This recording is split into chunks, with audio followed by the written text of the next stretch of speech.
آستاں ہے یہ کس شاہ ذی شان کا، مرحبا مرحبا آستاں ہے یہ کس شاہ ذی شان کا،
عرس پر حاضری دی اور یہاں پر بڑی عقیدت کے ساتھ ملک بھر سے بیرونی ملک سے بھی لوگ یہاں پر آتے ہیں۔ الحمدللہ آج ہم نے بھی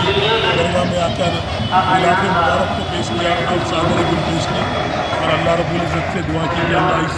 کہ اللہ کے نبی کے صدقے میں اس بزرگ کے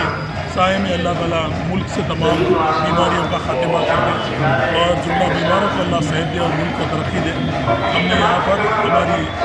جو بھی مرادیں ہیں یہاں پر پیش کی، انشاءاللہ ہم یہاں کے متقی ہیں کیونکہ یہیں سے ہی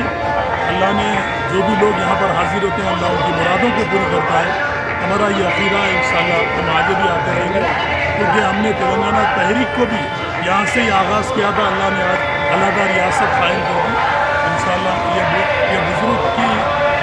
بڑی خاصیت ہے کہ یہاں پر جو بھی ان کے در پر آتا ہے وہ اپنی مرادوں کو پا لیتا ہے۔ انشاءاللہ